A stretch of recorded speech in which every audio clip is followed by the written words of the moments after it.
Bapak-bapak, ibu-ibu, kita akan mulai ibadah pendalaman Alkitab malam hari ini.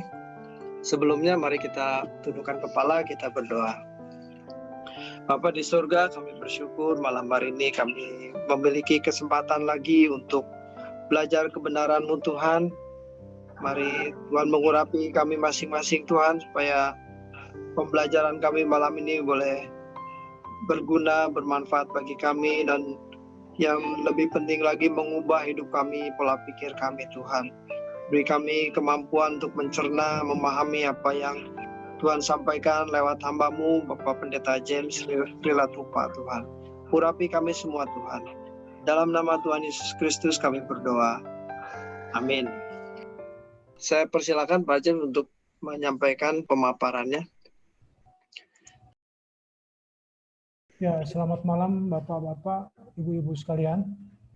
Pada kesempatan ini saya akan menyampaikan keselamatan dalam sesi yang keempat.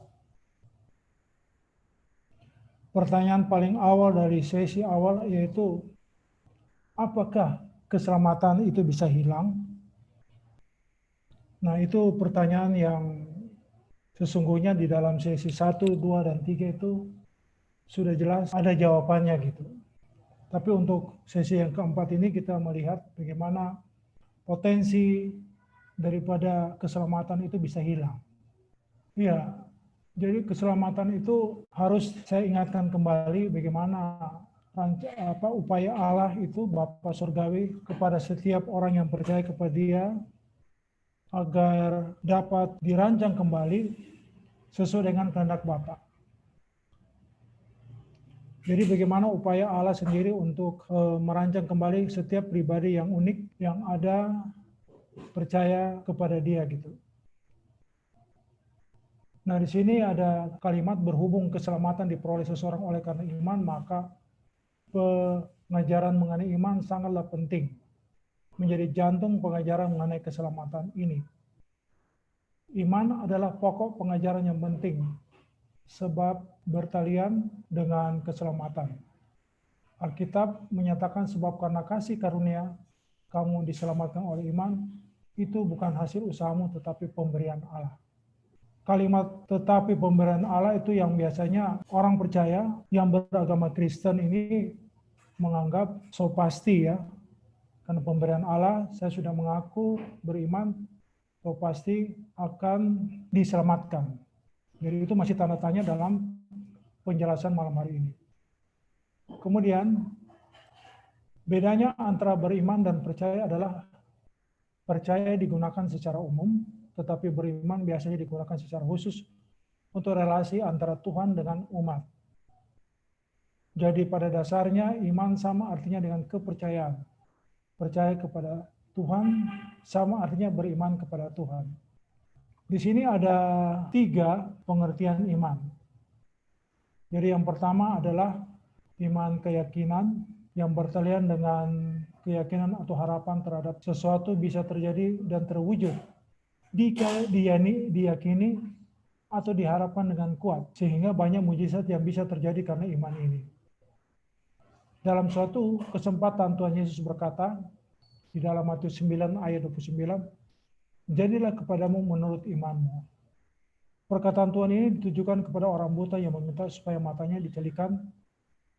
Kekuatan iman orang buta itu mencelikan matanya. Jadi artinya di dalam kejadian orang buta ini, penentu daripada mujizat yang terjadi itu adalah dari iman orang buta tersebut. Jenis iman inilah yang lebih ditekankan dan diajarkan kepada banyak orang Kristen dewasa ini secara berlebihan dan tidak proporsional. Seolah-olah dengan iman itu manusia bisa meraih apapun yang diingininya. Motivasi orang buta yang ada ditulis di atas untuk mendapatkan mujizat itu bisa disalahgunakan untuk kepentingan manusia secara jasmani, kekinian gitu, sehingga menjadi suatu program di Turki bagaimana mendapatkan mujizat-mujizat daripada Tuhan lewat ibadah, dalam suatu ibadah. Nah, itu yang mungkin menjadi bahan koreksi, berbeda dengan orang buta yang benar-benar sudah sekian puluh tahun menderita buta. Kemudian, iman keyakinan ini berurusan dengan Tuhan hanya karena masalah pemenuhan kebutuhan jasmani, bukan karena keselamatan. Tuhan menggunakan momentum ini untuk membuktikan bahwa dia berasal dari Allah. Jadi saudara kekasih, di satu sisi waktu dia tim dengan murid-muridnya yang baru direkrut itu, dia ingin eksis bahwa dia itu sesungguhnya dari Bapa Surgawi. Di sisi lain, orang buta itu dengan iman yang begitu kuat, sehingga interaksi daripada Tuhan Yesus sendiri untuk eksis nanti tentang dia Tuhan, dengan iman daripada orang buta itu, maka terjadilah mujizat. Lanjut. Yang kedua, iman persetujuan pikiran. Kalau persetujuan pikiran ini seringkali pada motivator-motivator ya, di sekuler itu banyak sekali ini. Iman jenis ini bertalian dengan persetujuan pikiran, yaitu menerima sesuatu sebagai suatu kebenaran dan kebaikan. Hal ini bisa juga dikatakan sebagai peaminan akali. Banyak orang yang memiliki keyakinan agama Kristen sejak kecil karena pengaruh keluarga dan lingkungannya. Kalau seseorang mengaku beriman tetapi tidak ada tindakan yang menunjukkan imannya, berarti ia pembohong. Nah, ini koreksi dari Yakobus 2 ayat 17 sampai 18. Kemudian saudara kekasih, kehendak Tuhan bukan hanya diwakili oleh hukum-hukum Tuhan, tetapi seluruh kehendak atau keinginannya yang bertalian dengan kehidupan individu. Jadi sekali lagi, iman dalam persetujuan pikiran ini belumlah tepat yang dimaksud oleh Yesus di dalam pengiringannya, dia dalam memuridkan 12 murid itu sambil melakukan penginjilan. Kemudian yang ketiga adalah iman keselamatan. Iman jenis ini adalah iman yang bertalian dengan keselamatan. Iman ini lebih berkualitas dibanding iman jenis pertama dan kedua. Iman di sini bukan sekedar pengamalan akali atau persetujuan pikiran, tetapi berupa tindakan konkret. Inilah iman yang menyelamatkan itu. Jadi kalau berbicara tadi iman yang pertama dan kedua, itu hanya urusannya dengan jasmani. Karena mujizat tidak menjamin orang tersebut akan ada satu perubahan perilaku yang lebih baik daripada masa lalu. Ya. Tetapi kalau yang ketiga ini, karena memang dalam rangka mengubah manusia lama kita menjadi manusia yang baru. Nah, iman datang dari mendengar rema, ini Roma 10 ayat 17. Ketaatan kepada rema melahirkan kehidupan beriman yang benar.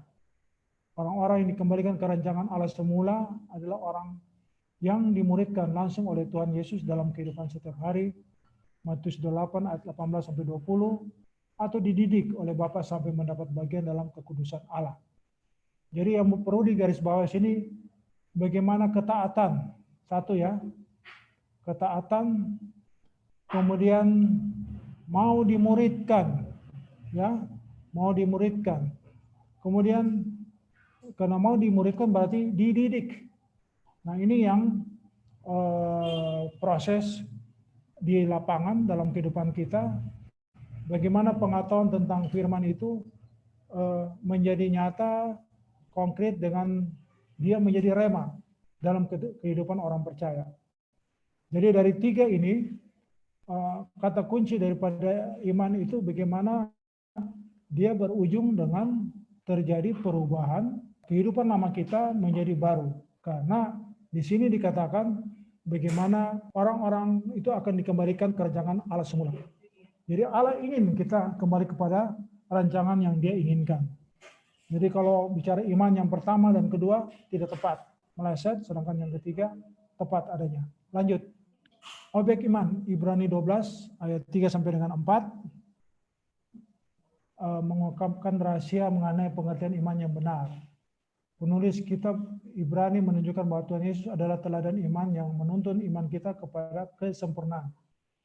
Jadi memang totalitas ya, contoh untuk bagaimana dalam rancangan Bapa kita hidup, dalam rancangan Allah yang kita hidup, contohnya adalah figur daripada Yesus sendiri di masa dia hidup. Nah, lanjut, jadi orang yang beriman adalah orang yang bersedia mengikuti jejak, ya, jejak kehidupan Tuhan Yesus. Kepada pribadi Tuhan Yesus yang tersebut kita mempercayai bukan saja kuasanya, tetapi totalitas kepribadiannya. Nah, ini ditekankan. Bukan berarti kalau ikut Tuhan berarti mujizat tidak penting, karena di sini jelas ada kuasanya. Tapi kuasa yang dimaksud di sini lebih, yaitu bagaimana kuasa itu melalui Roh Allah, Roh Kudus, kita dimampukan untuk merubah perilaku kita yang lama menjadi yang baru, seperti yang Tuhan rancangkan gitu. Nah, yang paling bawah sini, paragraf bawah, berbicara mengenai iman, sering orang mendasarkan pandangannya pada Ibrani 11 ayat 1. Berbunyi, iman adalah dasar dari segala sesuatu yang kita harapkan dan bukti dari segala sesuatu yang tidak kita lihat. Sesuatu yang termuat di ayat ini sering diisi dengan bermacam-macam isian. Bermacam isian di sini lebih banyak ke arah sifatnya jasmani. Tetapi secara proporsional seharusnya hal-hal yang rohani, hal-hal yang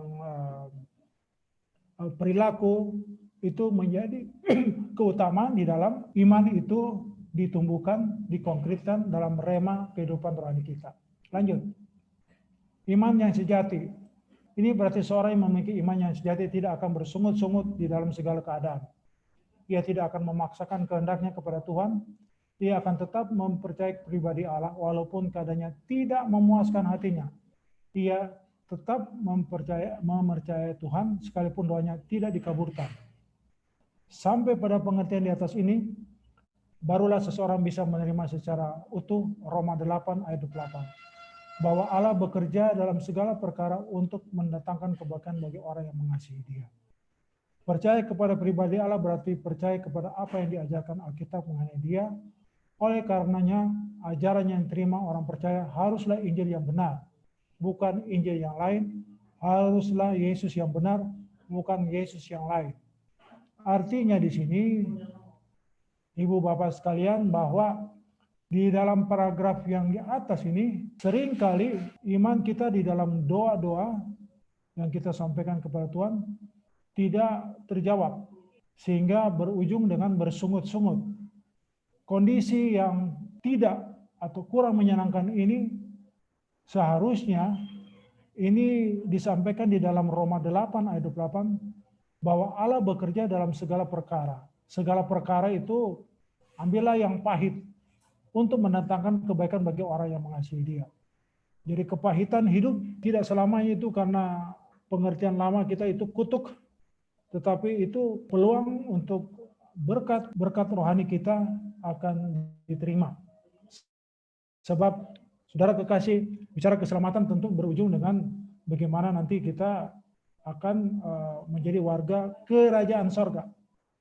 Nah, jadi harta yang dimaksud kumpulkan sebelum ke sorga itu ya bukan jasmaninya, tetapi bagaimana berkat-berkat rohani kita makin hari makin ditambahkan gitu. Keselamatan dibangun dari kesediaan mempercayai Tuhan Yesus dalam tindakan konkret, yaitu berusaha mengenal kebenaran Injilnya dan pribadinya serta mengerti kehendak Tuhan selanjutnya melakukan kehendaknya secara mutlak. Proses ini akan membawa seseorang berkodrat ilahi atau mengambil bagian dalam kekudusan Bapa. Kodrat ilahi dan kekudusan Bapa itu adalah buah dari proses panjang pertobatan yang menjadi lahir baru, terus menerus berlanjut makin berkualitas, sehingga nantinya kita akan bisa berkodrat ilahi dan mengambil bagian dalam kekudusan Bapa. Lanjut, iman yang berbuah. Jadi Tuhan Yesus telah bergumul melawan dosa sampai mencucurkan darah. Demi ketaatan, ia rela berdarah sampai mati di kayu salib. Dengan demikian berarti iman yang sempurna adalah ketaatan. Nah, ini sudah disinggung di atas. Soal ketaatan. Ini pembuktiannya di bawah. Perjalanan hidup kekristenan adalah perjalanan iman. Berhenti bertumbuh dalam ketaatan kepada Bapa di sorga berarti berhenti beriman dengan benar. Jadi dengan terus berlangsung perubahan, pertobatan, lahir baru, itu berarti iman di sini dikatakan ya, itu adalah iman yang benar. Kemudian contoh di sini pelajaran mengenai biji sesawi. Dalam Lukas 17 ayat 6 tidak ada sama sekali unsur kepentingan manusia itu sendiri. Demikian pula dengan tindakan Tuhan Yesus di Matius 21 ayat 18 sampai 22, yaitu ketika Tuhan berbicara mengenai iman yang dapat memindahkan gunung.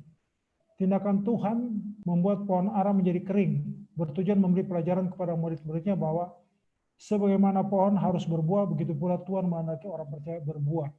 Bagi dia, buah kehidupan itu pada dasarnya adalah ketaatan pada Bapa. Cara itu harus taat kita. Dengan taat kita berbuah, yaitu buah-buah roh, ya, panjang sabar, pengendalian diri yang kuat, ya, dan lain-lain adalah buah-buah roh yang menjadi penikmat, ya, berhasil di sana membaharui manusia rohani kita. Lanjut. Nah, ini masih terus dengan kehidupan yang berbuah. Oleh sebab iman adalah penurutan akan kehendak Allah, maka pertumbuhan iman tidaklah selalu ditandai dengan karunia-karunia roh, tapi lebih oleh buah-buah roh. Jadi beda antara karunia roh dan buah roh.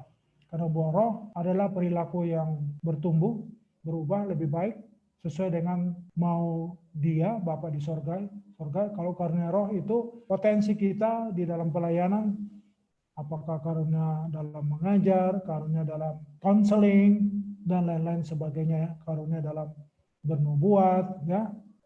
Tapi yang dimaksud di sini adalah buah-buah roh. Menunjukkan bahwa seseorang yang telah dibentuk firman Tuhan dan menghasilkan buah-buah roh akan menjadi pribadi yang menolongi banyak orang atau menjadi berkat bagi banyak orang. Buah-buah roh yang benar di kita itu adalah samping kiri kanan kita dapat merasakan bagaimana damainya bergaul, ya, dengan orang-orang yang buah rohnya itu bertumbuh. Orang percaya yang hidupnya memberkati jemaat dengan karunia-karunia roh harus dipersiapkan terlebih dahulu dengan mengerti dan melakukan firman yang membuat ia berbuah-buah. Jadi orang-orang yang punya karunia-karunia roh ini harusnya membuktikan dulu bahwa mereka itu punya buah-buah roh, ya, baru nanti bisa mempraktek tentang karunia roh yang dia punya. Semakin banyak buah yang dihasilkan, semakin besar kepercayaan yang Tuhan berikan kepada seseorang dalam pekerjaannya. Kemudian keselamatan yang kita terima karena anugerah, bukan karena perbuatan. Tindakan yang sebaik apapun tidak dapat menyelamatkan seseorang. Dalam hal ini, kekristenan bukanlah usaha manusia untuk mencapai Tuhan. Amin. Tetapi usaha Tuhan untuk mencapai manusia. Tuhan Yesuslah satu-satunya yang dapat menyelamatkan manusia dari api kekal dan oleh korbannya. Yesus dikatakan juru selamat, karena dimaksud selamat di sini adalah mengubah perilaku kita sesuai dengan rancangan Tuhan. Jadi redesign, ya, dirancang ulang. Sebab kalau sebelum kita terima Yesus, Bapa Surgawi itu kita dalam rancangan keluarga, rancangan manusia pada umumnya, rancangan adat istiadat, rancangan lingkungan, yaitu yang kita bungkus menjadi satu adalah kewajaran hidup. Nah, itu kita bungkus jadi satu, kewajaran hidup. Yang sering motivator melakukan itu sehingga mendapatkan keuntungan, satu rezeki, satu kemajuan dari segi jasmani.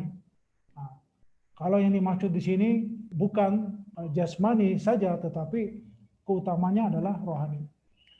Tindakan iman Abraham adalah tindakan yang menyita seluruh kehidupannya. Hidupnya benar-benar berubah. Hidupnya sangat berbeda dengan lingkungannya. Iman yang sejati akan membuat seseorang secara radikal berubah. Ya, kata radikal ini memang sangat bergantung dengan personality seseorang, ya, kepribadian orang tersebut.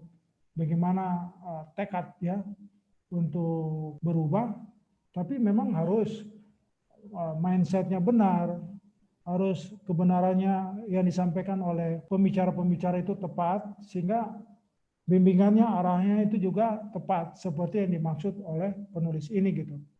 Tetapi tadi kan sempat di atas disinggung soal ada Injil yang lain, ada Yesus yang lain. Berarti memang pemahaman pembicara-pembicara yang tidak tepat tentang Injil ataupun memahami tentang pelayanan Yesus itu bisa digambarkan sebagai Injil yang lain atau Yesus yang lain. Jadi banyak orang percaya tanpa sadar hidup dalam iman fantasi. Maksudnya adalah merasa bahwa dirinya telah mencapai apa yang dinyatakan melalui pengakuan dalam pujian maupun doa. Padahal tidak atau belum mencapainya. Ini dikatakan fantasi dari pihak Allah ya, dari pihak Bapa sendiri.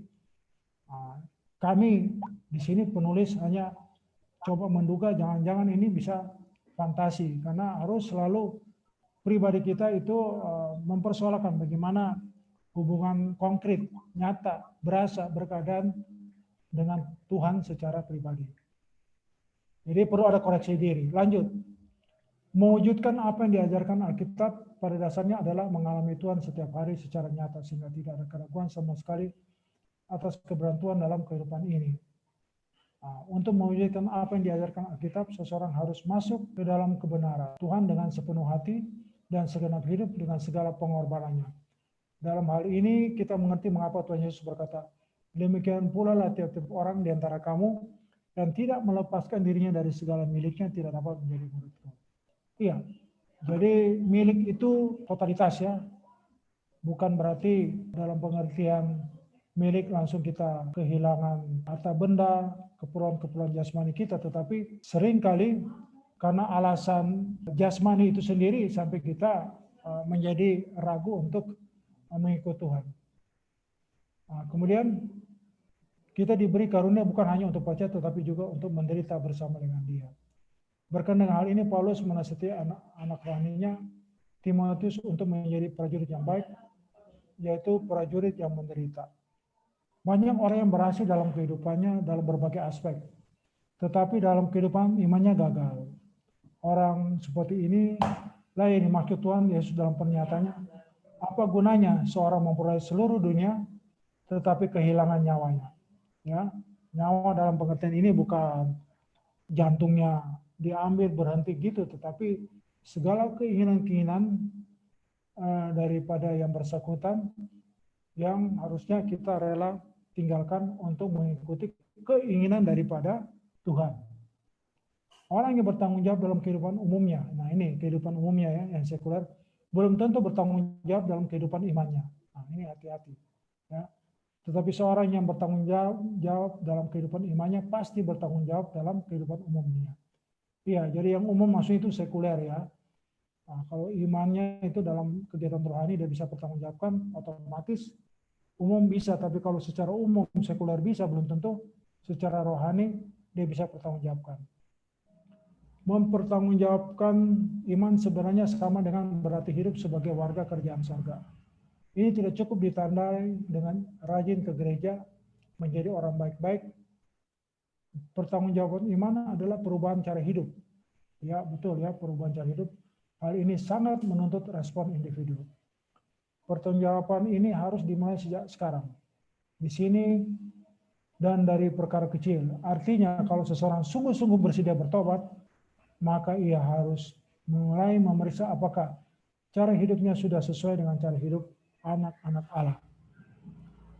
Kemudian tantangan bagi orang percaya pertama, dirinya sendiri yang sudah terbiasa dengan pola hidup yang salah, telah terekam dengan kuat cara hidup nenek moyang yang telah diwarisinya. Iya, itu dari orang tua ya, warisan. Kemudian dari adat istiadat yang semua berujung kepada jasmani.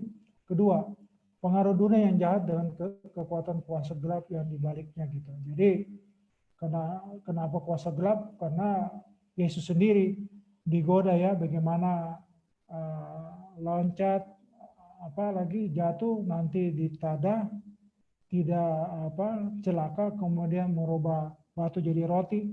Karena dunia itulah yang diwakili oleh iblis bisa menggoda untuk kepentingan, apalagi kita jauh daripada rancangan Tuhan. Jadi memang harus ini cara hidup nenek moyang udah seperti kehidupan yang dimiliki oleh orang lain, kehidupan orang percaya benar-benar tidak diukur dari apa yang kelihatan secara lahir, tetapi sikap hati dan pola pikir. Ya. Apakah kita menyadari kematian Tuhan Yesus di kayu salib bermaksud menebus kita dari cara hidup yang salah? Ini ditanyakan, kita sadar nggak gitu? Apakah sudah ada perjuangan yang kita lakukan untuk ini? Kita ditanyakan, sudah kita lakukan perjuangan di dalam Ibrani 12 ayat 5? Banyak orang hanya merayakan kebaikan Tuhan, pengorbanannya di kayu salib, untuk menebus kita. Berkat yang disediakan olehnya, pemeliharaan dan kuasanya, tetapi mereka tidak mengerti tanggung jawab yang harus dipikul sebagai anak-anak Allah. Tanggung jawab itu adalah belajar menjadi saleh demi keselamatan dirinya sendiri. Terus, sesungguhnya panggilan bertobat sama dengan panggilan berubah. Bukan hanya perbuatan yang salah, tetapi dari cara hidup yang salah. Cara hidup di sini dimotori oleh cara berpikir atau pola berpikir. Perubahan ini yang harus diperjuangkan. Ini ada, kita bisa tanya di sini. Ingin dirubah pikiran kita, tapi masuk dari pikiran oleh pengajaran-pengajaran Injil yang lain atau Yesus yang lain, tetap aja juga meleset. Jadi memang perlu ekstra kita anak-anak Tuhan untuk dari mendengar, membaca, harus cross check selalu dengan isi Alkitab. Lanjut. Nah, ini yang terakhir ya Pak ya. Oke. Jadi banyak orang tidak memilih mengambil risiko mengikuti Tuhan dalam keberimanan yang benar kepada Tuhan. Sebesar apapun risiko dari kehidupan seseorang beriman, tidak ada artinya dibanding dengan kemuliaan yang akan diperoleh ketika perjalanan hidupnya berakhir. Tidak ada artinya dibandingkan dengan kemuliaan yang akan diperoleh ketika perjalanan hidupnya berakhir, pada saat setelah meninggal. Contoh saja bagaimana di dalam Roma 8 ayat 18 menyatakan ini. Jadi pengorbanan kita untuk berubah terlalu kecil dibandingkan kemuliaan yang akan kita terima, seperti yang disampaikan Roma 8 ayat 18. Dalam hal ini harus ditegaskan bahwa untuk menemukan Tuhan, seseorang harus memiliki keberanian, melepaskan dirinya dari segala miliknya. Ia tidak berani karena pandangannya masih secara sekuler, wajar hidup, dan hanya menunjukkan pikiran dan segenap hidupnya bagi Tuhan dan kerajaannya. Baginya tidak ada yang menarik dalam hidup ini kecuali Tuhan dan kerajaannya. Ini ia juga tidak berharap lagi dunia dapat membahagiakan. Jadi kata terakhir membahagiakan adalah kita bahagia karena kita bisa berubah perilaku kita. Bahagia juga bisa juga karena proyek, ada berkat-berkat jasmani dengan baik, tetapi yang diutamakan di sini lebih baik kita bahagia karena perilaku lama kita sudah berubah untuk membuktikan bahwa iman kita adalah iman keselamatan. Nah, demikian yang bisa saya sampaikan. Terima kasih. Baik Bapak Ibu, mungkin ada di antara Bapak Ibu yang mau bertanya atau ada yang kurang jelas, silakan ditanyakan, nanti Pak James akan menjawabnya. Silakan Bapak Ibu. Saya ingin tambahkan dulu Pak David ya. Ya Pak. Kalau tadi penyampaian ini dia bergerak dari komunitas keluarga Kristen. Saya lihatnya begitu. Jadi artinya dari kecil sudah keluarga Kristen sampai dengan dewasa. Nah, karena keterlanjuran penerimaan tentang kebenaran firman itu yang kurang tepat, sehingga pemahaman tentang keselamatan itu, bagaimana iman keselamatan itu juga ikut melenceng. Jadi semuanya bertumpu pada berkat jasmani. Nah, coba bandingkan pada orang-orang yang sudah dewasa, kemudian dari seberang ya, orang dewasa seberang, bukan baru kenal Tuhan gitu ya. Iya. Terus baca Alkitab, terima Yesus. Itu beda, dia punya start awalnya itu di dalam nancep di pikirannya gitu loh. Karena betul-betul ada satu kesadaran baru bahwa Waduh, benar-benar aku dikasih ya sama Tuhan. Bayangkan aku mau dirancang kembali. Itu kesadaran itu muncul. Aku berarti selama ini berdosa. Itu kesadaran muncul dengan sendirinya. Karena dia dari seberang. Nah, yang begitu kan kalau kita di kalangan yang Kristen sejak lahir, rada agak sulit itu, Pak.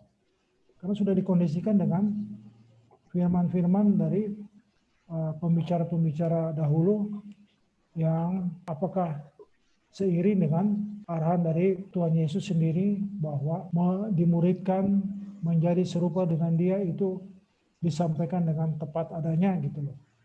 So, sering kan diambil dalam pelayanan Yesus, diambil bagian-bagian gereja mula-mula itu adalah mujizat. Padahal itu kan sebenarnya Yesus ingin menyatakan di situ bahwa akulah Tuhan, ini nih, aku adakan mujizat. Gitu. Yang terima mujizat dijadikan contoh sama para pembicara sekarang untuk menjadikan suatu profesi ya, profesi bagaimana pelayanan khusus mujizat. Padahal sebenarnya tidak seperti itu yang kami pahami gitu. Itu Pak sebagai tambahannya. Ya, oke Pak. Memang bisa dimengerti Pak, kalau seseorang itu yang dulunya bukan beragama Kristen, berarti dia bisa pindah agama menjadi Kristen itu kan berarti dia hasil keputusan dari pemikirannya kan Pak ya. Jadi dia menerima input, belajar, mempertimbangkan.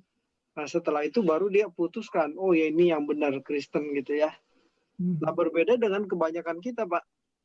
Kita yang lahir dari Kristen, ya terutama yang suku-suku beragama dari Kristen juga Pak. Yang Ambon, ya Batak, ya Manado. Itu rata-rata dari kecil sudah Kristen. Dan itu artinya tidak ada sebuah keputusan yang diambil karena dari kecil memang sudah Kristen. Akhirnya ya menjalankan kekristenannya hanya sebagai kewajiban agama gitu. Tapi tidak ada sentuhannya gitu Pak. Tidak ada terobosan imannya begitu. Yang saya khawatirnya begini Pak.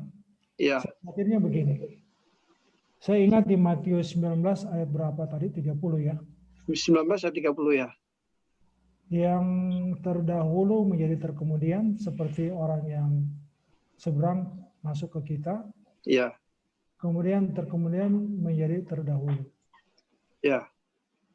Karena kesadaran tentang bagaimana kasih Tuhan terhadap rencananya terhadap setiap individu itu berbeda.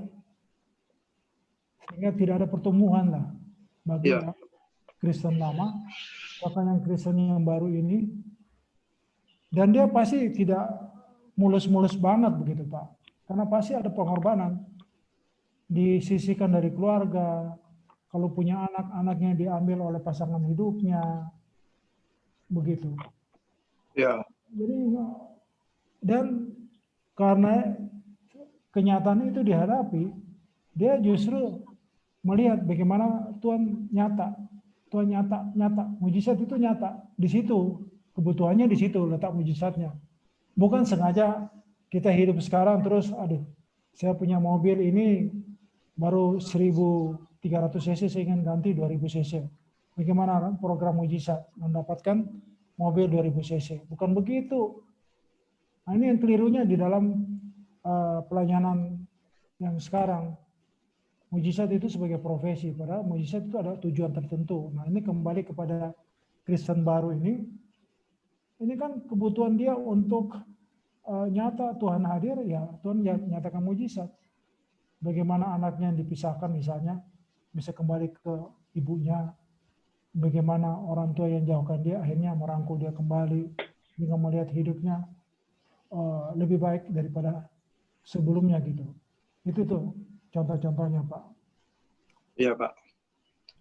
Memang sekarang ini pelayanan karena penekanannya sebagian dari gereja-gereja terutama aliran karismatik ya Pak ya, atau aliran yang kemakmuran gitu. Jadi penekanannya di mujizat. bukan di perubahan karakter, Pak. Nah, ini yang menyimpang. Nah, ini kan mengerikan, Pak, kalau kekristenan itu diajarkan sebagai jalan tol untuk memenuhi segala kebutuhan jasmani kita, Pak. Ini kan jadi salah gitu loh. Akhirnya orang menyamakan kekristenan itu dengan praktek perdukunan. Orang datang kepada Tuhan itu sama dengan datang ke dukun. Minta kekayaan, minta sehat, minta naik jabatan, semuanya pemenuhan kebutuhan jasmani. Tetapi karakternya tidak dirubah. Ya percuma, mati dia masuk neraka juga gitu. Makanya kita harus sungguh-sungguh dalam mengikut Tuhan, belajar kebenaran dengan benar itu memang harus begitu, Pak. Ya, jadi saya sekedar singgung itu Kristen yang baru karena paling tidak kalau kita Kristen yang lama lihat mereka gitu ya, Ya, ada rasa apa gitu, aduh, kok kemajuannya itu nyata mereka, aku bagaimana, paling tidak begitu Pak. Tapi ya, kalau kita kumpul sesama kita itu kita nggak nyadar itu bahwa ini sebenarnya apa telat atau terlambat atau belum ada perubahan atau gimana. Tapi kalau kita lihat yang dari sebelah masuk ke kita, terus lihat pertumbuhan mereka, kita berasa, wah ini saya kayaknya harus berubah deh. ya, Pesat sekali dia punya perkembangan dibandingkan aku misalnya. Itu maksud saya. Kalau tidak ada perbandingan mungkin ya satu kebersamaan rame-rame nggak ngerti ya susah untuk berubah gitu Pak. ya. Oke, silakan Bapak Ibu yang lain kalau mau menyampaikan pernyataan atau pertanyaan. Ini kalau di ruang kuliah nggak ada yang bertanya gini berarti sukses ya Pak ya. Penjelasannya sangat jelas Pak.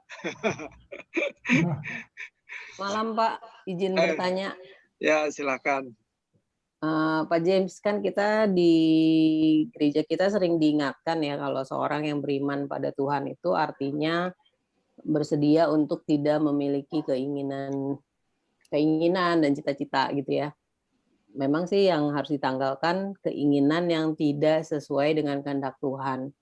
Tapi kalau saya belajar dari, maksudnya kalau kita kerja kan sebenarnya keinginan atau cita-cita itu sebenarnya harus kita miliki kalau kita punya yang kita sebut goals atau tujuan hidup, tujuan bekerja itu kan ada jangka pendek, jangka panjang gitu kan. Tapi kalau saya cuma suka khawatir kalau ini diartikan dengan orang yang tidak dewasa kan seolah-olah hidup ini mengalir aja, jalanin aja tanpa tujuan, tanpa goals. Nah, itu kan bisa jadi salah juga karena kan mungkin yang Tuhan mau bukan kita hidup mengalir dalam arti nggak punya tujuan hidup kan Pak, gitu bukan sih? Karena saya juga melihat kok kayaknya banyak juga orang yang orang Kristen akhirnya nggak perform gitu di dunia kerjanya, apa karena memang dasarnya memang males atau juga akhirnya bersembunyi di balik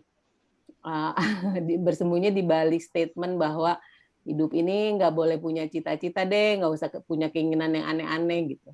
Ya mungkin itu aja sih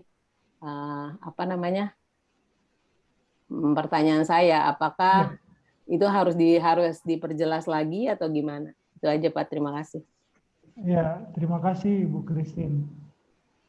Ini juga pertanyaan saya dulu ya terhadap diri saya sendiri gitu. Begini Bu Christine, pertama memang pribadi itu harus bertanggung jawab. Nah waktu bicara tentang tanggung jawab, dia harus buat program hidupnya. Saya tamat SD ini mau ke SMP mana? Terus. Nah waktu mau pindah ke SMP, bagaimana tempat tinggal? Bagaimana dengan buku-buku? Bagaimana sekolah yang tepat? Terus waktu sudah masuk, ini ada persoalan gurunya begini, bagaimana, dan seterusnya. Dan itu terus ya Pak, Bu ya, sampai masuk berhasil tamat dalam studi ya, di S1 kah, atau tamat SMA mau langsung bekerja, milih pekerjaan, pun dia sudah punya visi. Katakanlah dia ingin kerja di yang mana S1 hukum menjadi pengacara. Nah, dengan pertanyaan Ibu tadi, pertanyaannya apakah betul si X ini setelah tamat kerinduan dia ingin menjadi pengacara, Tuhan izinkan. Itu harus ada dulu dari yang bersangkutan maunya kemana gitu loh. Sebab kalau tadi yang Ibu khawatirkan jangan-jangan karena keliru di dalam menerima firman, tamat S1 Fakultas Hukum, ya sudahlah, tunggu siapa yang mau manggil untuk saya kerja, atau mungkin masukin lamaran tapi tidak dengan sepenuh hati, asal-asalan gitu. Bukan begitu. Jadi serius saja di dalam membuat lamaran di kantor pengacara ya, misalnya gitu. Nah, yang menjadi garis bawahi daripada penyampaian iman ini, waktu dia menghadapi lamaran itu, bagaimana dalam jawaban direktur di situ katakan 3 bulan pertama saya akan uji kalian bertiga. Jadi dia belum pasti diterima karena ada 2 teman lainnya atau mereka bertiga ya, yang diuji selama 3 bulan untuk memutuskan satu yang terpilih untuk jadi karyawan tetap. Nah, waktu menghadapi keputusan seperti itu, bagaimana si X ini dibandingkan Y dan Z? Adakah persungutan di sana? Adakah kekhawatiran yang begitu kuat, nanti bagaimana kalau seandainya saya tidak terpilih? Itu yang diuji di situ. Daripada apalagi itu yang dikatakan tadi iman yang menyelamatkan gitu. Karena kalau saya katakan, saya ambil kesimpulannya, sekalipun dia ditolak, bagaimana selanjutnya dia melamar ke kantor lain yang membutuhkan sarjana hukum misalnya gitu. Nah, itu disitulah dikatakan Roma 8 ayat 28 bahwa bagaimana dalam segala hal itu pahit maupun manis. Jadi bukan manis saja, bukan pahit saja, tapi dua-duanya. Nah, waktu kita menghadapi pahit dan manisnya di dalam mengarungi si yang bersangkutan tadi mengarungi mendapatkan pekerjaan dengan cara-cara yang dewasa sesuai dengan kebenaran firman Tuhan, disitulah akan terdeteksi bahwa pertumbuhan, pertobatan, pembaharuan, kelahiran barunya itu terasa bagi Tuhan. Karena di situ diuji sabar dia, diuji dia tidak bersungut-sungut. Karena apa misalnya? Kenapa bersungut-sungut? Karena dia mungkin anak tertua, harus segera mendapatkan uang ya untuk biaya adik-adiknya dan lain-lain sebagainya. Sehingga paralel. Di satu sisi dia bertanggung jawab terhadap yang sekuler itu, dan waktu dia menjalani sekuler itu, buah-buah rohnya itu harus nampak. Jadi dia hadapi tantangan itu dengan benar gitu. Tidak ada persungutan. Nah, itu yang kalau sudah yang belum terima. Bagaimana nanti kalau udah terima? Pulang-pulang untuk tanda petik carmuklah, cari muka, irilah, kenapa dia lebih dulu naik gajinya, aku kok belum, begitu-begitu. Itu terus, kalau seandainya dia sudah terima, itu kejadian demi kejadian terus akan menguji dia untuk mendewasakan dia dalam bidang rohani. Itu pasti.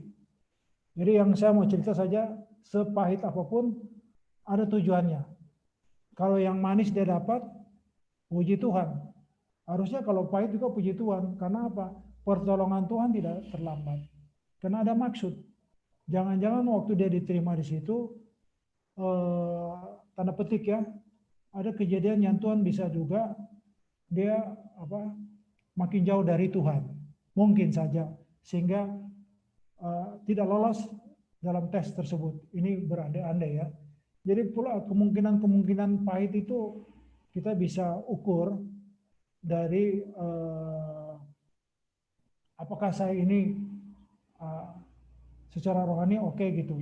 Bukan karena secara sekuler kurang belajarnya kah, bukan. Dia udah full, tapi tetap saja pahit ditolak selama percobaan 3 bulan. Misalnya begitu. Itu sih Bu yang saya bisa sampaikan Bu.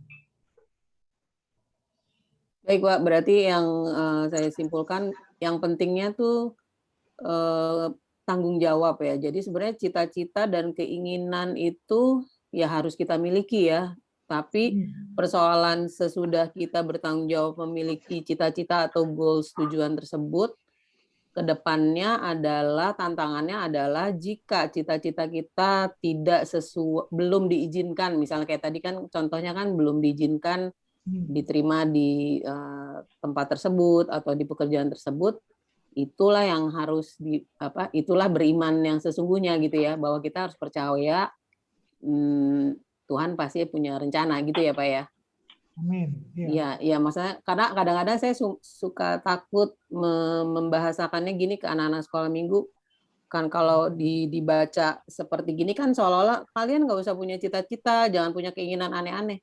Loh, tapi kan nggak bisa ya, anak kecil kan justru harus dipancing keinginannya melalui cita-cita, nanti dari di situ baru digali potensinya yang sesungguhnya dari tiap-tiap pribadi gitu kan.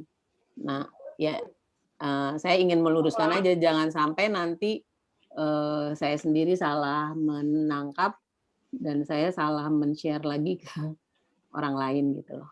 Ya. Karena saya ngerti maksudnya Pak Era, cuman kadang-kadang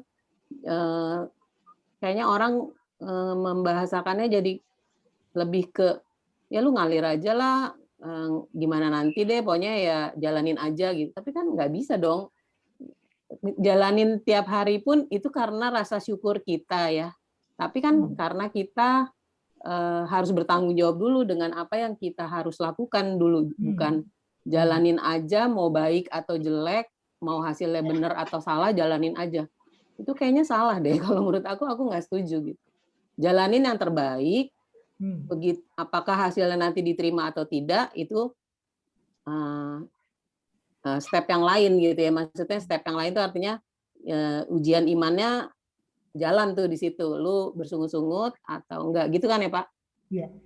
Ini bukan untuk sekolah minggu, jangan-jangan di kalangan orang dewasa, remaja, iya dewasa, betul sama para orang tua sendiri mendidik anaknya itu masih keliru gitu. Iya. Karena saya sempat agak kurang setuju sih waktu itu Bapak pernah bahas apa gitu, tapi udah lupa di seminar. Jadi seolah-olah kayaknya Bapak banyak menyinggung nggak setuju dengan cara-cara motivator mengajar dan lain-lain. Menurut saya nggak semuanya salah gitu. Motivator itu kan juga ada yang praktisi ya. Praktisi itu kan mengajarkan hal-hal yang sudah dialami supaya kesalahan tidak diulangi lagi sama orang yang belum menjalani gitu loh. Jadi sebenarnya ya maksudnya harus hati-hati di bagian itu, keinginan, cita-cita itu jangan ditelan mentah-mentah seolah-olah itu kalau kita punya keinginan atau cita-cita itu jadi kedagingan atau kayak apa? Ya itu kan nggak gitu. Yang jelas kan keinginan cita-cita itu untuk hal yang baik, untuk hal yang positif dulu dong. Iya kan, Pak? Ya. Jadi soal motivator itu secara standar umum, saya anggap itu umum. Memang seharusnya kita begitu tuh.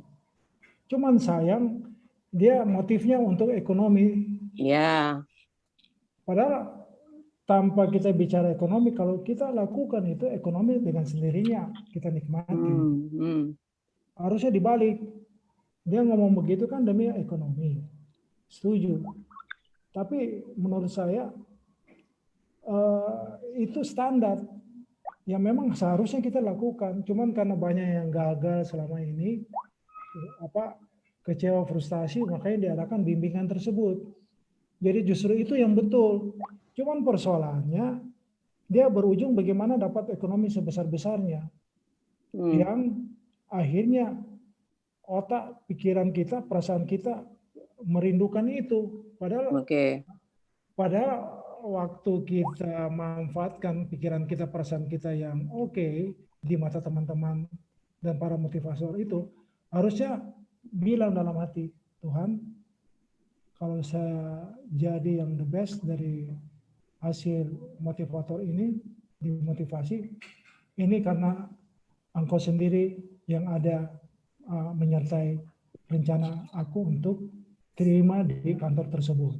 Ya, betul. Bukan harus dia bicara Ya. dengan Tuhan seperti itu. Bukan dia diam saja, terus dengan kebanggaan sampaikan kepada kiri kanan teman semua, ini nih aku nih berhasil diterima di kantor pengacara. Siapa dulu aku nih gini. Itu jangan seperti itu. Ya. Itu sih sebenarnya. Ya Pak, setuju. Terima kasih Pak. Jadi mungkin saya tambahkan gini Bu Christine. Jadi apa yang Pak Eras ajarkan itu kan goalnya ya, ujungnya gitu. Tujuan akhirnya tuh di situ. Tetapi kalau yang diajarkan oleh para motivator itu sebetulnya kalau saya lihat dia tidak salah sih, tetapi belum sampai di ujungnya, belum sampai di tujuan akhir. Jadi kalau saya punya skala 0 sampai 10 ya, oke, tujuan akhirnya di angka 10. Nah, motivator itu membawa kita sampai angka 7. Misalnya begitu ya. Jadi daripada rusak, gagal ekonomi, gagal segala macam, gagal studi gitu. Nah, itu para motivator itu membawa kita, memotivasi kita sampai dapat angka 7 gitu. Tetapi dia berhenti sampai di 7 tuh. Yang Pak James bilang tadi ya, tujuannya ya ekonomi, supaya sukses, supaya bahagia, supaya banyak uang gitu. Tapi setelah itu what's next gitu loh. Nah, yang diajarkan kekristenan dalam hal ini kita belajar dari Pak Eras itu goal kita tuh sampai bagaimana kita tidak memiliki keinginan, artinya bukan tidak memiliki keinginan, tapi keinginan kita ini disinkronkan dengan kehendak Tuhan gitu loh. Nah itu lebih advance lagi. Jadi angka dari 7 itu harus naik sampai 10 gitu. Itu baru yang sempurna. Nah kita mau ngomong tidak memiliki keinginan, tapi kalau kita sendiri malas, ya berarti angka 7-nya aja belum tercapai. Itu angkanya masih 4 gitu loh. Saya kira gitu Pak James ya. Iya betul. Jadi itu kalau mau ya silakan Pak James. Kita kembalilah ke mana? Ke firman Pak. Iya. Itu makanya Pak, waktu Yesus mau berangkat ke mana itu, terus Petrus bilang apalagi itu Pak, sampai dia bukan diomelin, ditegur sama Yesus. Menyala kau apa? Nyala iblis, engkau memikirkan apa yang dipikirkan manusia. Iya. Jadi di situ kan waktu Petrus mengusulkan supaya Yesus tidak ke Yerusalem Pak, itu ceritanya waktu Tuhan Yesus mau ke Yerusalem, dia menceritakan bahwa dia akan disiksa, dibunuh dan mati di kayu salib. Nah itu Tuhan Yesus mau ke Yerusalem. Kemudian Petrus menghardik, sekali-sekali ini tidak akan menimpa engkau, begitu kan? Ya, kan bagus itu Pak, Petrusnya. Ya, kan memang bagus. Secara manusia bagus itu. Ya, bagus. Tapi rencana Tuhan beda. Nah ini kan bagaimana membedakan itu dalam sekejap? Karena kan spontan itu kejadiannya. Ya. Tidak ditungguin nanti Petrus menjawab besoknya atau waktu pending 2 hari 3 hari. Langsung kan berlangsung itu. Ya. Jadi begitu sigapnya Yesus bilang dia enyahkan ya pikiran daripada Petrus, karena dia tahu bahwa dia ini harus disiksa mati dan disalibkan.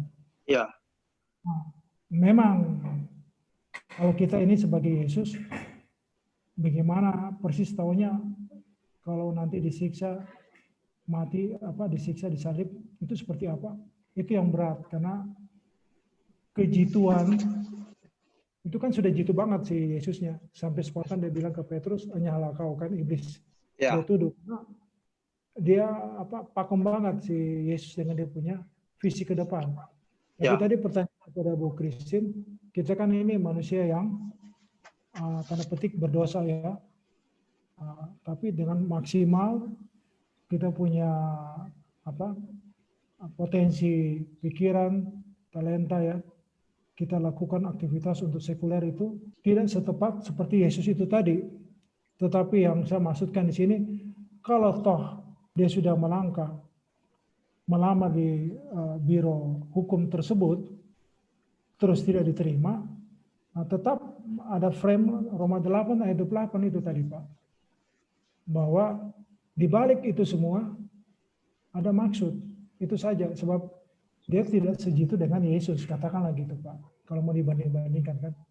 Ya. Supaya Roma 8 ayat 28 itu menjadi penopang bagi kita yang mau mengerti bahwa tidak selamanya itu pahit, itu karena kutuk.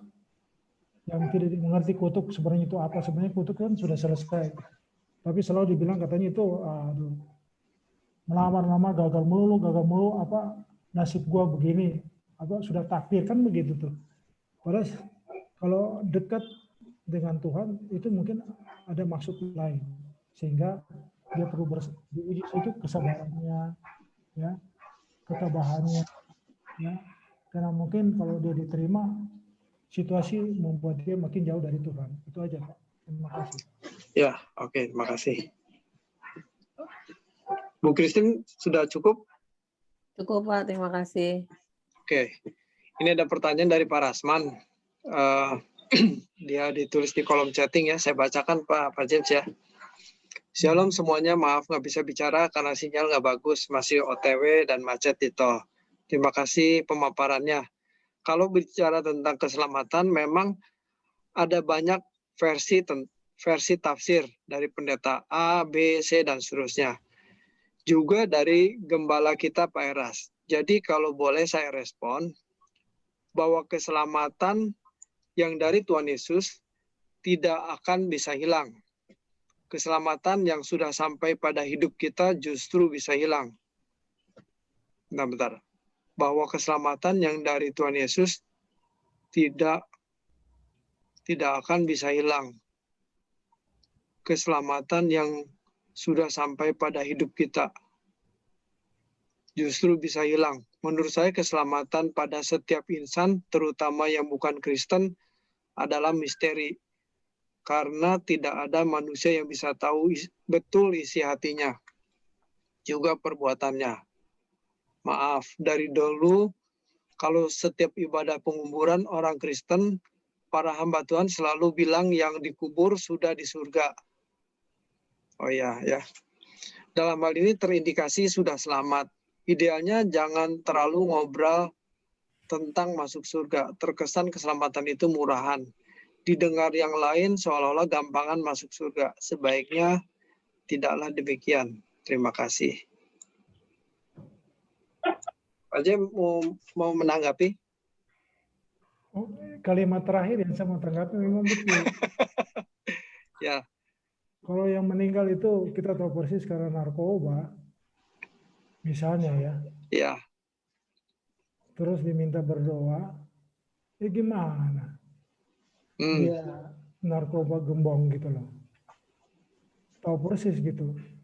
Itu memang jadi ya itu sangat satu kayak agama sudah jadi tradisi bahwa percaya dengan pikiran berarti pasti selamat. Itu ke bawah terus. Susahnya itu senior ya, yang pendahulu kita itu yang membuat situasi ini menjadi yang disampaikan tadi obral. Jadi yang muda-muda ini apa ya agak ragu gitu untuk mengambil sikap karena ini kan orang tua, kita mesti hormati. Tapi di sisi lain kalau baca Alkitab ini kayak obral gitu. Ini gimana gitu.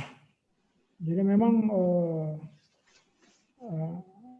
itu fakta di lapangan. Kalau memang menghadapi tugas untuk mendoakan, itu yang berat. Itu yang berat ya menurut saya karena kalau kita katakan masuk surga, hati nurani kita kan menolak.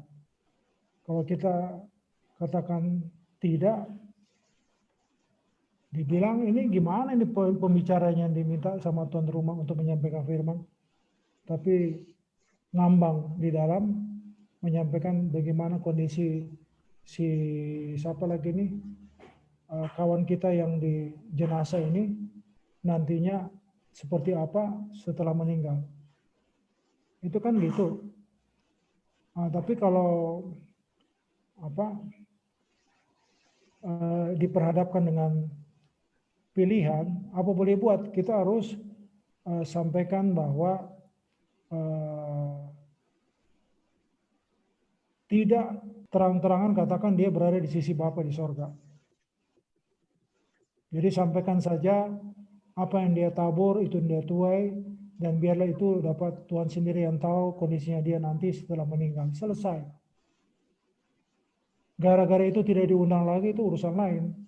Nah, kita harus memilih sikap. Kalau udah ngerti gitu loh. Tapi rata-rata kan sudah mengerti tapi giliran masuk dalam praktek udah kabur jadinya. Luber. Sudah nggak punya jati diri gitu untuk mengerti iman sejati itu seperti apa gitu loh. Makanya kalau saya pribadi lebih, kalau sekarang ya kalau ngumpul itu lebih cenderung diam.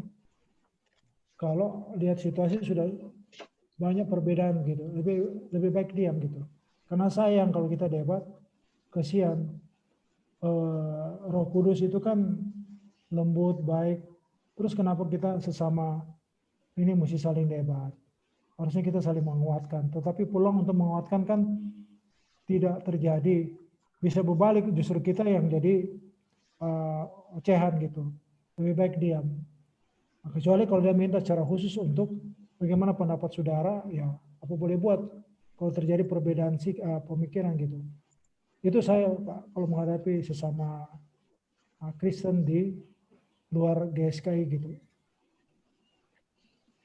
Oke, mengenai ibadah penguburan itu, saya mungkin kalau dihitung-hitung 5 kali lebih kali ya selama di GSKI ini memimpin upacara penguburan ya. Nah, kalau kebiasaan saya begini Pak James dan Pak Rasman ya. Mungkin Pak Rasman, karena Pak Rasman sering kali mendampingi saya kalau ibadah penguburan, sebisa-bisanya saya tidak membicarakan yang meninggal. Justru saya ngotbahin yang hadir gitu. Jadi misalnya bagaimana hidup kita cuma sekali, terus kita menghadapi kekekalan gitu. Itu saya bukan mengkhotbahkan yang meninggal. Justru yang hadir itu harus sadar bahwa kita menghadapi kekekalan. Hidup kita cuma sekali begitu. Nah, kebanyakan saya begitu. Bahkan saya pernah diminta ya untuk mimpin upacara ibadah tutup peti itu gereja lain. Gereja lain minta datang, ya saya datang. Saya nggak kenal orang ini siapa, dan keluarganya pun tidak kenal. Itu ngerembet. Sini kenal sini, akhirnya nyambung ke saya gitu loh. Ya udah saya khotbah aja buat yang hadir. Bagaimana hidup kita ini cuma singkat, hanya 70 tahun, kenapa kita nggak sungguh-sungguh begitu. Nah, memang sebaiknya dihindari soal ngobrol kalau mati masuk surga. Karena kita sebenarnya nggak tahu persis, itu kan rahasia Tuhan dan Tuhan punya pertimbangan. Nah, cuman kadang-kadang kita nggak tega, Pak. Jadi mungkin kalau diukur kadarnya ya mungkin 20-30% basa-basinya ada gitu loh. Basa-basi bahwa si yang meninggal ini masuk surga gitu. Tapi sebetulnya kita kan nggak tahu. Nah, motivasinya ya untuk menghibur aja gitu. Memang tidak tepat sih. Kalau dikesankan bahwa kita menentukan masuk surga kan seperti kita yang menentukan, padahal Tuhan yang punya pertimbangan. Nanti kan di pengadilan Kristus akan ditentukan gitu loh. Kemudian saya mau menanggapi yang menurut Pak Rasman keselamatan itu menurut saya keselamatan pada setiap insan terutama yang bukan Kristen adalah misteri. Oh ya ini kalau yang karena prinsipnya adalah batinnya kan yang dinilai ya. Jadi kan kita nggak tahu betul isi hatinya. Ini kalimat yang sebelumnya nih, bahwa keselamatan yang dari Tuhan Yesus tidak akan bisa hilang, keselamatan yang sudah sampai pada hidup kita justru bisa hilang. Ini apa ya maksudnya ya? Keselamatan, gimana Pak? Keselamatan yang dari Tuhan Yesus tak akan bisa hilang. Keselamatan yang sudah sampai pada hidup kita justru bisa hilang.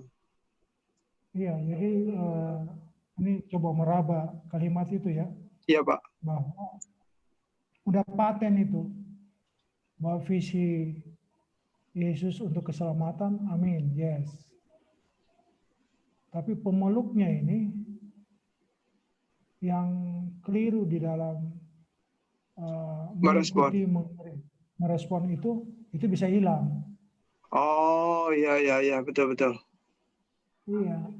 Iya. Nah, yang dia hilang itu kan kita jangan katakan yang bikin dia hilang karena dia sendiri. Dia kan itu dapatnya sikap seperti itu tidak otomatis, Pak. Dari siapa pembicara,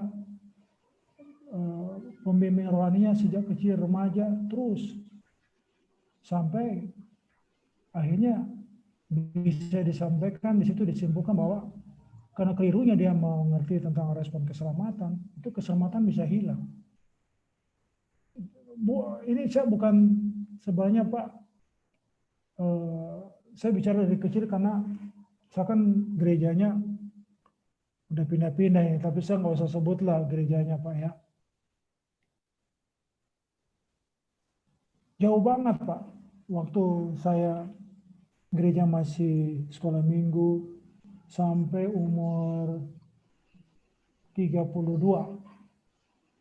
Ya, 32. Dari situ terus saya pindah, ya Bapak bilang tadi 33 tahun saya pindah ke karismatik. Dari situ ya baru bertemu waktu 32 tahun, 33 tahun, disitulah ketemu dengan Pak Eras dulu, masih sama-sama. Masih sama lah kita gitu kan. Cuma Pak Eras kan bawa firman, saya hanya WA lah gitu ya. Akhirnya kejadian pembaruan pemikiran dari Pak Eras kan tahun 2009 Pak. Setahu saya 2009. Jadi udah 11 tahun berlangsung. Beliau adakan perubahan demi perubahan di dalam pemikiran beliau ya, menyampaikan kepada jemaat Rehoboth sejak 2009. Itu kelihatan perubahannya itu Pak. Cepat sekali ya. Ya. Cepat dan menurut saya itu ekstrim. Ya. Nah ini kalau kita tidak ikuti, itu yang tadi saya bilang ada perasaan timbul dari saya gitu ya. Jangan yang terdahulu jadi terkemudian, kebelakangan gitu. Yang kemudian jadi maksudnya yang dulu oke, jadi drop. Yang sekarang drop bisa jadi lebih baik gitu. Itu maksudnya. Karena kita tidak ikut terus dia punya tren daripada pemikiran Pak Eras gitu. Nah, ini kan kalau baca renungan harian beliau ya, itu betul-betul dikupas masing-masing, bagaimana soal kesabaran, dikupas bagaimana pengendalian diri, sudah bicara inti-inti daripada bagian kerohanian gitu. Nah itu bagaimana dijaga pertumbuhannya di tengah-tengah situasi yang sekuler, supaya kita bisa jadi saksi, ya, dan memang menderita karena kita harus bertahan ya, rela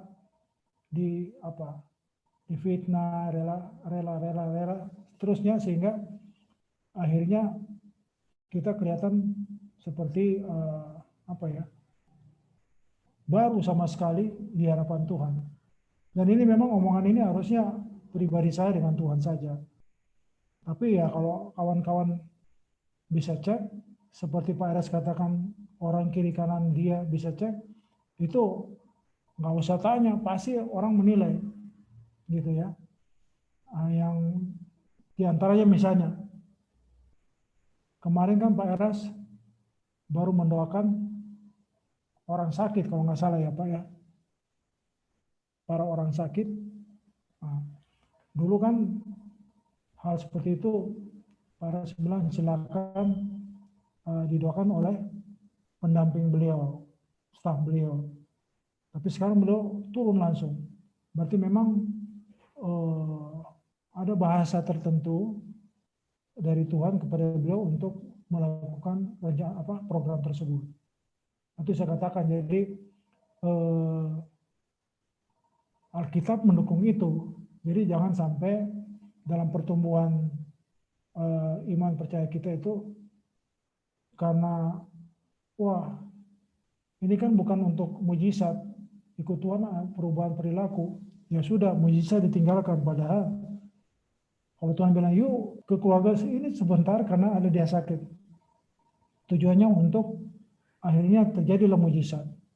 Bukan salah, karena memang program Tuhan kan bisa tidak tunggu seminggu, 2 hari, mungkin sebentar lagi, tengah malam atau besok ada tantangan untuk kita doakan orang dan akan terjadi mujizat, kita harus lakukan. Nah, itu mungkin yang seperti itu, update hubungan dengan Tuhan itu makin dekat sehingga tidak nunggu bikin program, bagaimana bulan depan bikin program mujizat, tapi mungkin dalam hitungan jam Tuhan bisa berbicara untuk kita lakukan mujizat. Nah, itu mungkin contoh daripada Pak Eras. Saya nggak tahu Pak, kenapa alasan beliau untuk mengadakan mujizat, tapi menurut saya ini bagian daripada pekerjaan Tuhan yang tetap kita harus dukung. Maksudnya Alkitabiah. Kalau ada mujizat bukan hal yang kita harus tinggalkan, tetapi tetap menjadi bagian daripada pelayanan. Itu barangkali Pak, saya tanggapin tentang mujizat. Oke, terima kasih. Oke, silakan Bapak Ibu yang mau bertanya, ada yang kurang jelaskan dari pemaparan tadi, silakan yang lain. Mungkin saya tambahkan lagi yang soal pernyataan Pak James yang terakhir itu soal mujizat itu Pak. Mujizat sekarang kita beralih ke bukan seperti meninggalkan mujizat ya, padahal sih tidak meninggalkan, tapi kita sudah bergerak ke lebih ke arah ke pengajarannya gitu ya Pak ya, ke tujuan akhirnya gitu ya. Nah, kalau saya perhatikan bahwa di Alkitab itu kan mujizat itu kan diistilahkan sebagai tanda mujizat itu. Kenapa dulu Tuhan Yesus waktu memulai pelayanannya itu dengan mujizat Pak? Karena waktu itu adalah mujizat dibutuhkan untuk membuktikan bahwa Tuhan Yesus itu adalah anak Allah gitu Pak. Bahwa dia adalah Allah. Sehingga dibutuhkan mujizat untuk membuktikan. Nah, sekarang kan situasinya berbeda. Kita nggak perlu bukti lagi bahwa Tuhan Yesus itu anak Allah. Kita udah yakin kok. Jadi mujizat itu tidak diperlukan gitu loh. Yang sekarang kita butuhkan itu bagaimana kita hidup sesuai dengan teladan Tuhan Yesus. Dan kita karakter kita ini diubahkan. Batinnya kita dibenahi terus gitu Pak. Jadi kita nggak perlu mujizat lagi. Tapi mungkin buat orang yang Kristen baru, ya tetap dibutuhkan Pak. Jadi tidak diobrol seperti zaman murid-murid Tuhan Yesus yang dahulu begitu. Menurut pandangan saya sih begitu Pak. Jadi buat Kristen baru ya oke, mujizat gitu loh. Tapi begitu dia dewasa, dia harus belajar bagaimana mengubah karakternya, mengikuti teladan Kristus begitu. Iya betul itu Pak. Yang Bapak bilang mujizat terus itu akhirnya dipakai oleh para pelayan Tuhan untuk bikin proyek. Bagaimana supaya berlangsung terus mujizat sehingga jemaat bisa datang menikmati mujizat tersebut. Ya. Itu yang keliru, karena kalau latar belakang yang Bapak sampaikan dulu itu karena memang Tuhan ingin berikan tanda bahwa dia itu adalah Tuhan, nah, sehingga perlu mengadakan mujizat, karena kan ditahu dia tukang kayu kan Pak, Iya, apa sih? Makanya perlu betul. mujizat untuk eksistensi dia sebagai anak anak Allah gitu. Ya, Nah, di sisi lain bagi yang dia layani, bagi orang-orang banyak yang dilayani, kalau imannya memang oke, bersambut dengan doa Yesus, terjadilah mujizat. Jadi bukan yang pelayannya yang menjadi tujuan, tetapi jemaat yang dilayani itu dengan iman yang seperti mereka alami ya, yang tadi orang buta ya, itu karena imannya yang begitu kuat sampai Tuhan nyatakan mujizatnya, dia menjadi tercelik matanya. ya, Bukan seperti mujizat gimana yang tadi saya kasih contoh, mobil sudah ada 1.200 cc mau bagaimana, 1.300 mau 2.000, habis 2.000 cc 2.500. Rumah tipe 60 bagaimana menjadi rumah tipe 100 dapatnya, bukan seperti itu. Makanya kontrolnya saya bilang itu doa Bapak kami lah Pak. Itu kontrol. Bagaimana mengkondisikan kerajaan Allah di dalam hidup pribadi kita ya. Bapa kami yang sorga dikuduskan, namun datanglah kerajaan-Mu di bumi seperti di sorga. Hadirkan kerajaan Allah seperti apa sih? ya, Itulah peluang iman-iman tadi yang berperkara kita eksperimen di dalam menghadirkan kerajaan Allah. Disitulah kerajaan Allah kita bisa buktikan dengan iman keselamatan kita. Bukan karena iman percaya akali di pikiran gitu. Ini mesti ada arahnya untuk keselamatan, perubahan perilaku. Ada biasa disebut kelahiran baru ya. Jadi kelahiran baru berproses terus. Pertobatan demi pertobatan, lahir dia baru lagi, lahir lagi gitu. Ada pertumbuhan lah. Nah itu berarti kan suasana kerjaan surga terjadi di sana. Nah itu adalah Bapak kami. Gitu. Beliau makanan yang secukupnya. Walaupun secukupnya relatif, tapi cukup yang pantas dengan golongan gaji 5 juta, golongan gaji 50 juta. Itu ada secukupnya, seukuran itu gitu. Begitu aja sih Pak kalau untuk melengkapi. ya, Miss Lila silakan kalau mau bertanya. Jadi lengkap sesuatu dari penjelasan Pak David. Ya. Kalau salah, tolong diluruskan Pak. Ya.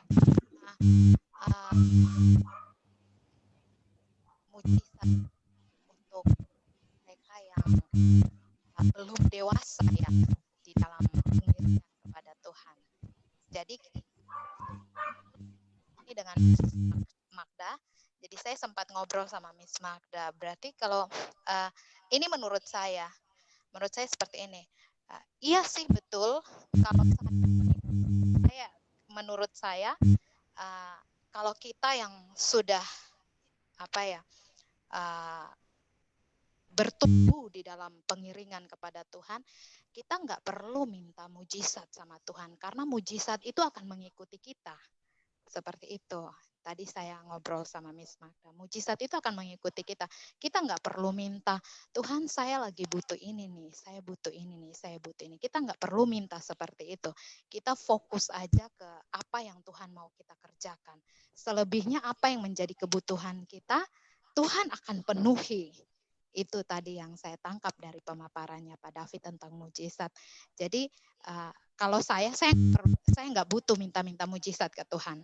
Karena Dia tahu apa yang saya butuhkan, Dia akan berikan tanpa saya harus membuka suara, Tuhan saya butuh ini. Gitu.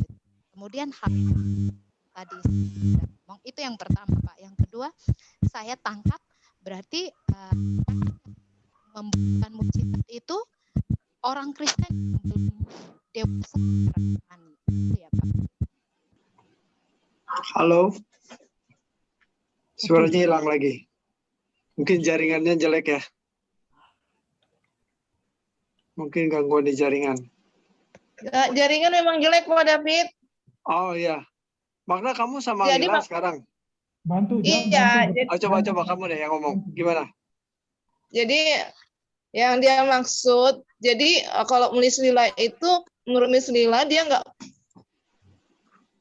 perlu minta mujizat, yang penting melakukan kehendak Tuhan aja, mujizat itu akan menyertai. Nah kalau ada yang salah tolong diluruskan gitu, karena Ya. mujizat itu bagi orang yang nggak percaya. Tapi kalau orang yang sudah ya bertumbuh dewasa, ya nggak perlu minta-minta, Tuhan tahu gitu maksudnya Pak, kurang lebihnya. Ya, oke. Saya setuju sekali, pernyataannya benar. Yang kita permasalahkan tuh sebetulnya bagaimana keadaan kita di hadapan Tuhan kan. Karakter kita yang belum seperti yang Tuhan inginkan. Nah itu yang kita benahi gitu. Nah kalau soal mujizat, ya mujizatnya apa dulu ya? Kalau misalnya dulu pemarah, sekarang jadi peramah, itu bisa dikategorikan mujizat juga. Ya kan? Tapi kalau misalnya hal-hal pemenuhan kebutuhan jasmani, ya itu akan mengikuti sih, saya percayalah. Kalau Tuhan pandang itu kita membutuhkan, ya Tuhan sediakan. Saya kira Tuhan itu kan sangat bijaksana ya. Kalau memang kita udah waktunya punya rumah, ya belilah rumah gitu loh. Kalau kamu butuh mobil, ya belilah mobil. Tuhan sediakan gitu. Tapi itu bukan dengan secara mistik ya. Artinya lewat proses yang natural, kita kerja giat, kerja sungguh-sungguh. Nah, Tuhan diberkati gitu. Ya, saya itu tanggapan saya. Iya, Pak. Ya, jadi betul ya Pak, orang yang apa namanya, yang membutuhkan mujizat ya seperti itu, orang yang belum bertumbuh secara rohani ya, secara rohani ya Pak. Ya, menurut saya gitu. Karena Ya. mujizat itu kan sebagai tanda ya untuk membuktikan nih bahwa Ya. Tuhan Yesus itu adalah Allah gitu. Tapi buat kita yang Ya. sudah mengerti bahwa Tuhan Yesus Allah, kita nggak perlu tanda lagi. Seperti contohnya gini loh, ada tanda lalu lintas nih, pelang Bandung Ya. arahnya ke sana gitu ya, ke arah ke Bandung, Ya. panah ke sana. Ya. Nah kalau kita udah tahu arah ke Bandung kan kita nggak perlu baca lagi itu tanda itu, lewat aja udah tahu kita ke Bandungnya lewatnya ke sana gitu kan. Nah seperti itu gitu loh, kita nggak perlu mujizat. Iya, baik. Betul, mengerti Pak. Ya. Mengerti. Terima kasih Pak. Oke, sama-sama. Iya. Apakah masih ada? Kalau sudah cukup, kita akan akhiri pertemuan kita malam hari ini. Ini sedikit tambah mengingatkan kembali Pak David. Ya Pak. Silakan Pak. Tadi singgung soal mujizat akan mengikuti, hati-hati di sini bahwa tanggung jawab sebagai person dan profesi kita masing-masing harus kita upayakan maksimal. Jangan pikir bahwa nanti kan Tuhan sediakan terus santai, kurang bertanggung jawab. Jangan begitu. Ya. Jadi harus full spirit, semangat secara sekuler untuk menangkan ya. Katakanlah dalam kelas bagaimana kita punya IPK itu tertinggi atau IPS ya, prestasi terbaik. Soal nanti nilainya seperti apa itu urusan nanti lah. Ya. Tapi bukan santai-santai begitu, yang penting aktif. Karena begini, saya ulang, mungkin ini pengulangan juga. Persekutuan mahasiswa. Aktif di persekutuan mahasiswa. Tapi lihat IPK-nya dibandingkan yang tidak aktif persekutuan mahasiswa, yang tidak aktif lebih tinggi. Gitu loh. Ya, jadi memang terabaikan kan dia punya tanggung jawab untuk disiplin, mengikuti kuliah, mengerjakan tugas, sehingga bisa mendapatkan IPK yang terbaik itu di seangkatan dia gitu. Itu yang saya tegur langsung terus terang kepada mahasiswa-mahasiswa yang aktif di persekutuan mahasiswa di kampus. Baik Bapak Ibu, kita akan mengakhiri pertemuan kita malam hari ini. Terima kasih sudah berpartisipasi dan kita sama-sama belajar ya, biar apa yang kita pelajari malam hari ini bukan sekedar menjadi logos, bukan sekedar menjadi tambahan pengetahuan, tetapi biarlah itu menjadi rema yang mengubah hidup kita. Bukan sekedar mengerti, tetapi harus dilakukan dalam kehidupan sehari-hari. Oke, terima kasih, dan malam hari ini kita akan akhiri pertemuan kita dengan doa. Silakan Pak James menutup pertemuan ini dengan doa dan sekaligus doa berkat Pak. Bapak Ibu sekalian, mari kita berdoa. Bapa Surgawi, di dalam nama Tuhan Yesus Kristus, kami bersyukur waktu diskusi dalam penelaan Alkitab ini, kami semua sudah memanfaatkan demi untuk menambah wawasan kami, mempertajam wawasan kami, bagaimana mengiringi Engkau ya Bapa dengan meneladani kehidupan Yesus. Kami mohon ampun apabila dari diskusi tadi, penyampaian pemaparan dan diskusi tadi masih banyak hal-hal yang perlu kami perbaiki, sehingga kami makin berkenan kepada Engkau ya Bapa.